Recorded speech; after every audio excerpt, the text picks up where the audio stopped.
Good afternoon, everybody. You're all very welcome to our webinar series here. I'm Sean McLoughney, so I'll be with you for the next 30 minutes thereabouts. And what we're going to be talking to you today about is an introduction to peak leadership. It's a webinar series that we're going to be looking at in June.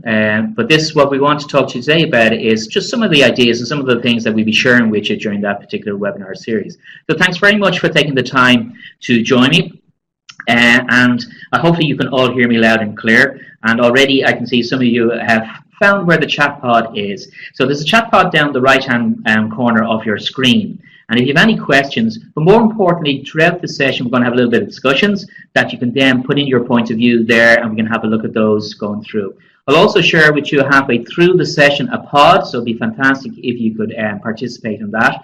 And really it's just to kind of give you some ideas around if you're just moving into the role of management, whether you're a manager already, to see what do you need to do. And from that point of view, it should be an interesting session. For those of you who haven't met me before, I'm Sean McLoughney, and I set up Learning Curve back in 2001. And over the last number of years, I've worked with over 16,000 professionals like yourself to help you improve your own performance, but also the performance of your team. And it's about challenging you to challenge yourself, to challenge your team. And that's really what all the workshops are about. And here at Chartered Accountants, they've published 3 of my books. And this one is kind of taking a lot of the ideas from the third book there, which is Meaningful Performance Review. So that's just a little bit of introduction to myself. And so I call this Peak Leadership the First 100 Days. And it stemmed from when I first got when I got a promotion many years ago. It was the first big promotion. And I sat in the office. I got a beautiful little shiny office, big desk, sitting down, closed the door, and I sat there and I went to myself, what do I do? I've been promoted. Back in those days, there wasn't too much training sessions or coaching or anything like that. And it was very much, I knew the technical parts of the job, but what do I actually do when it comes to the people aspect of the job? How will I manage everybody on the team? And that was slightly frightening, to be honest with you, and daunting to say, what do I do? Do I sit down with everybody? Do I talk to them? Tell them what I want to happen? What do I actually do?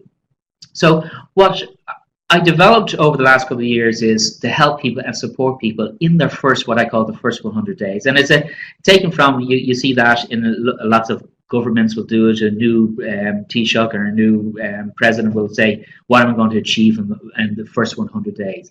But from your point of view, what do you need to do? And whether it's your first 100 days or your next 100 days, what are you going to do? And that's really what this session is about. And also the peak leadership session is all about.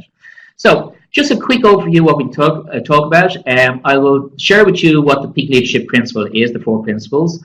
And then looking at what is it that you can do from a performance point of view from day one. And we use this as day one, okay? And one of the things we'll be focusing our little bit of attention on towards the end of the session is the ways of working and to establish those with your team, which is really important.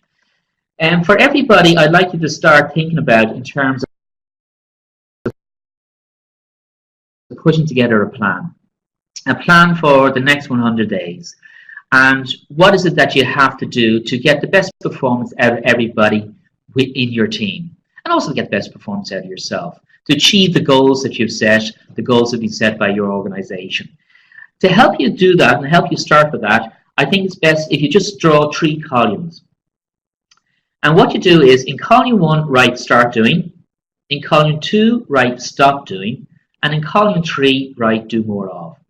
And what this does is that you'll get a few ideas over the next 30 minutes, but also over the next day or two, just use it as kind of like a journal and just write things down. That's a good idea, so I'm going to start doing that. See what somebody else is doing through conversations with other managers. Things that you should stop doing, okay? Things that aren't helping you to manage your team. What are those? Stop doing those. And then the things that you're doing particularly well, also take a note of those so that you don't stop doing those. Okay, so that's really important. So that's how you get your plan started. Just to get everybody talking, okay, and I think it's a good idea. So if you use the chat pod down the right-hand corner there, from your point of view, what is the role of a manager? Just use 1 or 2 words that would best describe what the role of a manager is. Okay, from your point of view, what would that be? What are the sort of things you need to do in your role as a manager? So a lot of you start typing already, so thanks for that. Just they will come. It'll just take a couple of seconds for them to come through. So okay, so to get the best out of your team, being a leadership, coaching and teaching staff, very important. John's talking about there. Catherine, yeah, being a leader, to lead the team. And see that word is coming up the whole time. Francis, again, leading, providing guidance. I think that's going to be very important, particularly when we come to the coaching aspect of things. So again, leading, getting the work done. And as Patricia's pointing out there, it's very important that we also get the work done. So all of these things about leading and coaching is important, but we've got to set aside time, being a motivator, guiding. So that advice, guiding, those words are key. Come and see here, there's a trend coming through of all of these words. As Anna's pointing out, setting the direction, motivating, providing that sort of leadership. And as Louise talked about there, coaching, they go hand in hand. And what's more and more happening in your role, coaching is becoming a really, really important part of the role, okay? And because coaching is non-directive, okay? So to get support, coordinate all the support that you need, and that people on your team, as Tom's pointing out there, feel that they're supported, and recognize what is achievable. And again, Jonathan, what value people bring to the team and what needs to get done. So all of these things are all important. Communicating, controlling and monitoring what's going on so we get the job done, because that has to happen. The question now becomes, there's two views you got to look at, okay? There is the role of a manager from your manager's point of view, from senior management's point of view. How did they define your role as a manager? And then there is your team's view. How did they define your role? Are they the exact same thing? Do they have the same view of what makes an outstanding manager? What they expect from you as a manager? So this coaching, guidance, leadership, motivation, support that you're talking about, does both parties think that that's the same, or is it slightly different? And what you need to discover, and this is really important, is to analyze this, is to create a checklist for yourself of what are the most important parts of your role. If that's coaching, put it on the checklist, and then you have to say, how good am I at coaching?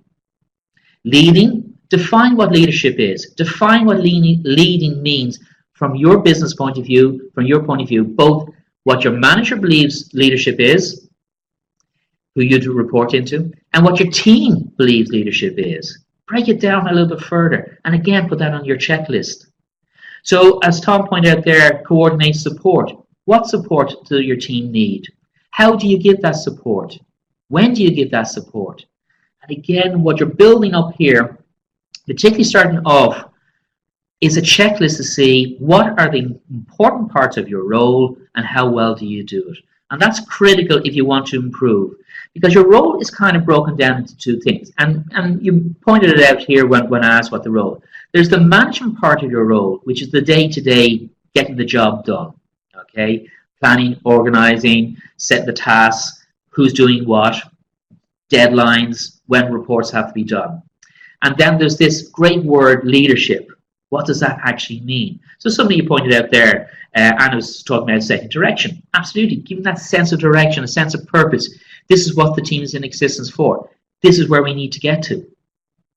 Inspiring. Inspiring isn't easy, because you got to get everybody in your team to buy in to what you want to happen on your team. What's the best for the team? Communication with the team. And that's a very difficult thing to do. How good are we at communicating with everybody within the team? Does everybody understand what your vision is for the team? Those great buzzwords that we use, like vision, mission, strategy, business plan, all these great words.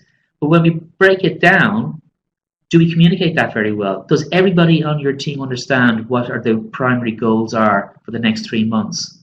So that's management and leadership. And in our role, we need to be able to do both of those, and we need to do it from our staff's point of view and also from our the management's point of view within the company.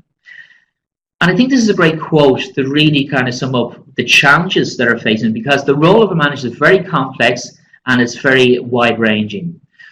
We can't expect employees to exceed expectations of our customers if we don't exceed employees' expectations of management. So how do we expect our team to really deliver an outstanding performance if we don't exceed the expectations they have on us as managers? But we need to understand what expectations do they actually have on us in our role as a manager. So that's the first thing you need to get focused on and to be able to determine what that actually looks like. To help you with that, I came up with what's called peak leadership. And what peak leadership is a framework that I work on with in my workshops with new managers and existing managers. And what it stands for is performance is challenged, the environment is created, align the goals, and keep everybody engaged. And this underpins the webinar series that I was talking about that's starting in June. And what it does is it gives everybody a sense of, okay, let's see, here's a framework, how do I use it in order to get the best performance out of my team? To give an example, a quick example of how this would work. Say for argument's sake, and one of the roles, and we'll see, one of the challenges facing us is to hang on to our best people. If you hire somebody that's really talented, how do you hang on to them? One of the ways of doing that is developing them. Okay, so we need to constantly develop people on our team. So we look at this framework, how will we do that? Let's look at performance as challenge. What we do there is we need to identify the skills, knowledge, and expertise that's required for each member of our team in order to do their job at the highest level. So that's the first thing we got to do. And then we got to challenge everybody on our team. Are they doing the best they possibly can? Is this the best way of doing the job? How can we improve? Why do we need to improve? Why do we do it this particular way? Okay? In order to be able to challenge the performance in a non-confrontational sort of way, the environment needs to be created. So some of you mentioned the word support in what I said the role is. This is really critical when you're creating the environment. You need to create, in this case, if you want to develop a team, a learning environment, a learning and development environment, by creating this culture that everybody in the team needs to learn. You, the team, and it's okay to ask questions. There are no silly questions. It's okay to make mistakes once we learn from it. It's okay for everybody to look for help and support. And also that everybody in the team learns. So if a mistake is made, rather than go into the blame culture, go into what do we need to do to ensure it doesn't happen again? What have we learned from that? What has everybody in the team learned from that? So it isn't repeated. So creating that learning environment is so important. And then align the goals. What I would do there is align any of the coaching that you're doing, the learning development plans you're doing, with where this person wants to go. So we're developing the team. So you look at, okay, what are the skills, knowledge, and expertise that I need for the future? And align their learning and development plan to where they want to go, either with their career, how the role is going to be developed. So it's all the efforts that people put into learning is all joined up. So it's going somewhere. And then keep people engaged. The way I would do that is I take one of the conversations that's really important in performance management is the role/career development part of the conversation. And I would keep people engaged by every time I'm doing a coaching session, or somebody on the team is doing a coaching session, or we're doing some learning, or we're doing some training. But I keep people engaged by showing why this is important from their perspective, either to help them with their role or help them with their career progression. So that's just one quick example of how you use peak leadership to support you with your team and how to get the best out of your team. So one of the other aspects that you need to really focus your attention on is your leadership style. And this is critical over the next couple of days to kind of say, right, what is my leadership style? And how does my leadership style impact everybody on the team? So there's lots of studies done on leadership style. And most of you who done with your accountancy qualification would have done leadership styles, and there's, Hersey and Blanchard, there's a whole host of them. When they kind of boil down to a sort of very simplistic terms. There is very tight control type of leaders who like to tell and dictate how the job is done and micromanage people, to a very open style of management. Let people get on with the job. And take a stand back sort of role. And there's always in between those 2 points. So it's like a continuum from point A to point B. And you can move along that continuum depending on who you're managing. So what's critical here is to ensure, okay, what is my style? Do I know what my style is? Okay, so if you use the chat pod there, if you were to sum up in 1 word or even 2 words what your style is. Now what's really important here, there's no right or wrong style. So whatever you put up is fine, because there isn't a right or wrong, and I'll explain that in a moment. But if you were to say what your style is, what would that be? Okay, thanks for everybody. You're typing in really, really fast, which is great. So what is your style of managing? And as I said, it's really important to understand there is no one great style. Okay, thanks, Bernadette. You're first up there. Firm but fair. Okay, that's very good. Varies depending on the circumstances or situation. Good point, Anna, and I'll come back to that. Flexible to the situation, collaborative, results driven. Okay, actually that's really good. Leading by example, flexible as Liam pointed out there. Lead from the front and encourage to develop staff. Okay, reassuring to this team, which is pointed out there. Flexible. So again, flexible is coming up a number of times, and that's important, Nicola. So you can see there's lots of different words to describe there. Rigid, open style, let the person get on with the job, but review regular basis. Okay, flexible, fair, open, honest. Open style again, but depends on the knowledge of the person. So that's an important point, Karen, and I'm going to come back to that. Open and collaborative, Tom. Do you like the word? And I think it's style with the role. Tom, you mentioned collaboration, so that's important. Flexible, open. So you can see those words are coming up, this being open and flexible, and what your style is. Now, as I mentioned, it's really important. There is no right or wrong. And Vincent there, being accessible, very, very important that people feel comfortable. So it's one thing being accessible, but do people feel comfortable knocking on the door and coming in and looking for that support that they're looking for? So a very good point, Vincent, in being accessible. So as I know other people are still typing in there, which is great, your style. What's important here is, and I mentioned, it's not whether the style is right or wrong, in whether being open is right or wrong. Flexible, firm but fair, all the things you mentioned there, okay? Leading by example, depending on the ability of the team. This is the critical bit, depending on, a number of you mentioned circumstances, some of you mentioned here, as Rosemary just pointed out, depends on the ability of the team to adapt to the needs. Whatever your style of management is, you need to do a process of pros and cons, okay? And what's really important here, you need to analyze your impact that your role or your style has on your team. So for every style there, so if you just take, for argument's sake, being open, you need to define what that actually means. So John and a number of people mentioned open. The advantages of having an open style of management, okay, so people can come to you, get support, ask questions, feel comfortable in learning. What are the disadvantages of an open style? One of the disadvantages spring to my mind is that people be constantly knocking on your door.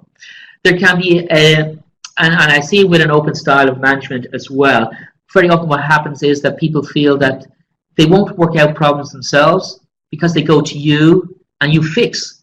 And a lot of managers have an open style and a flexible style of management becomes fixers. And what fixes are, there's a problem, you fix it, the staff member on the team is very happy, everybody moves on. But they're not actually learning. So you've got to look at the advantages and disadvantages of your specific style. And as Rosemary pointed out there, is also does your style match the ability of the person who you're managing? And everybody in your team has different abilities. And one of the things that I would often talk about when we go into this in a lot more in-depth in the workshops, what we look at is, okay, what's the maturity of your team? In other words, have they got the knowledge, expertise, and ability and attitude to do the job? And if so, you might have a more open, stand back type of approach. If the person is new to the role, lacking on understanding what they actually have to do, you might go for much tighter control of management style, where you're checking in quite often, you're monitoring what they're actually doing, and you're providing support by way of training and coaching. So it really depends on who you're managing, whether you should go for one style over another. And what's really important is that when you do your analysis, is that you go into the area of adapting your style depending on who you're managing. And that's a really important thing. Have you got the ability to adapt? So when you're talking about being flexible, are you flexible in your ability to manage? Now, not inconsistent. So in other words, one day you're, door is always open, come on in to me and I'll talk to you. And the following day the door is slammed closed because you're in a different bad form or whatever the case would be. You need to be consistent with your style and adapt it to the situations so people will then know they get the support that they actually need. Okay, so that's really important. So once we've done that, another area that I would suggest you focus your attention on in what I call your next 100 days or your first 100 days is just to have a look at your team a little bit closer. Okay, and look at it a little bit on the team dynamics. Okay, and a team dynamics is made up of all these little cogs. They're all interconnected. And these cogs are all how people interact, how people behave, what the working relationships are like, the different personalities within the team. And one of the things we talk about in the first session of the peak leadership is we go into what I call the 5 factors that influence why people behave the way they behave. And one of those things are personality types, attitudes, roles, perception, motivation. They're all part of the team dynamics. What motivates one person may not be what motivates somebody else.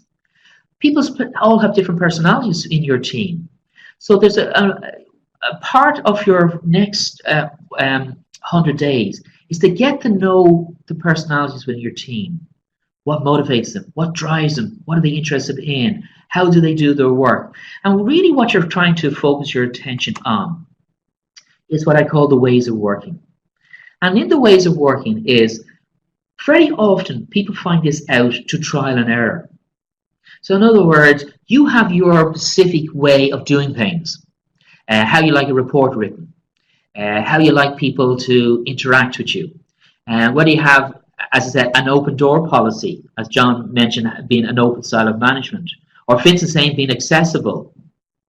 Other people might want to be fully accessible the whole time, and that's okay. But you need to find out understand your ways of working and be able to explain that to everybody on your team, that this is the ways you like things done. And really important part of sitting down with your team is to kind of go through, this is how we do things around here. This is the way I like things done. They might like it, but at least now they know. An exercise that I often will do, and I'll do this with lots of different teams in the workshop, and a really fascinating exercise when it's done with the team, what you can do with your team, is do's and don'ts. And so if you take something like communication, how would you communicate with me? And you get everybody to write down, well, if you want to communicate with me, do it face-to-face. Somebody else might write down, if you want to communicate with me, send me an email. And what's interesting here when you do do's and don'ts, there's no rights or wrongs again. It's a better understanding of how people like to interact and communicate. Rather than through trial and error, where you find out that, this person is getting a little bit annoyed with you because you're coming to their desk all the time, you're talking to them face to face, and they really prefer, why didn't you just send me an email? Or somebody sends emails all the time, and the person's getting very annoyed. I sit right beside you, why are you sending me emails? Why can't you come and talk to me? So this is why you need to understand what is it that people do and why do they do it a different way, okay, in the do's and don'ts. Here's, just to give an example of some of the ways of working. This is taken from one of the workshops that I did a couple of weeks back. And this I just took this from their flip chart when we looked at list all the sort of the critical ways of working. And what they came up with, how we communicate, how we solve problems, how we interact, run team meetings, delegate, review workloads, peer coaching, celebrate success, develop people. So this was their ways of working that they want to have focus their attention on. And then we worked into the examples of the do's and don'ts and got a clearer understanding of how things should be done on each of their particular teams. You could have a different list, and that's fine, but come up with a list of critical ways of working that you want to ensure that everybody understands that this is the way we do things around here. And it's part of how you run the team, which is really critical. Just going to do a quick poll, okay? I'm just going to open up a quick poll for you. So if you can participate in this, this would be great. Oh, sorry. There we are. So that's just going to come up on the screen there. So, do you carry out performance review meetings monthly, quarterly, half-yearly, annually, or you don't have any reviews at all? Okay.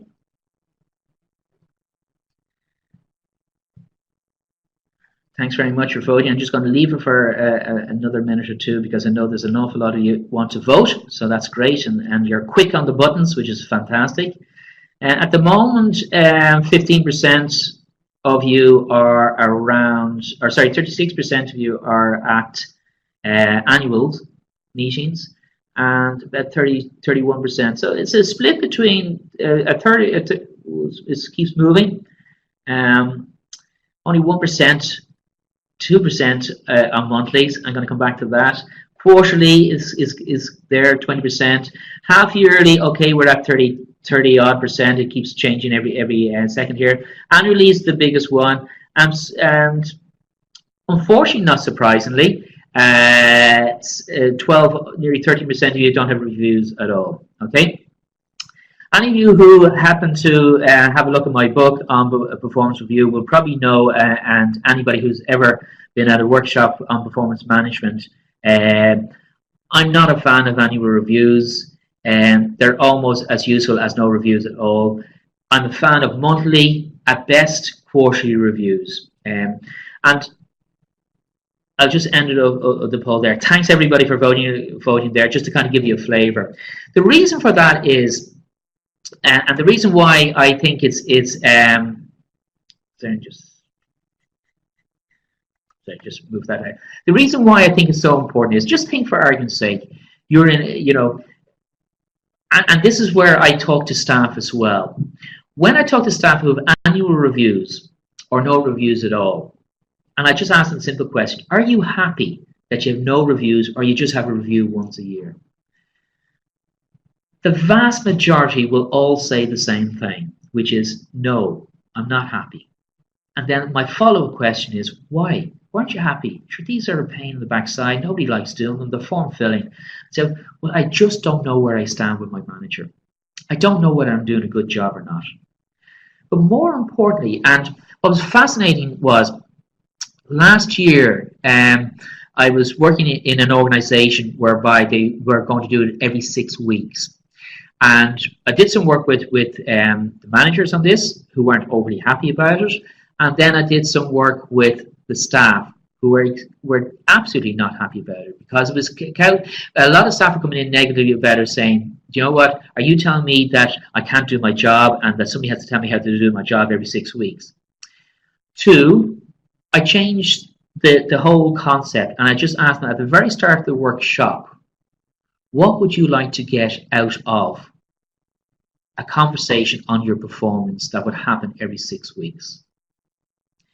And what was remarkable from that was, they all turned around and said, clarity, knowing where I am and knowing where I sit. And that's the critical thing going forward, okay, is that performance management is just a tool. And it's a tool that, as Anthony and Byron says, to do 4 things.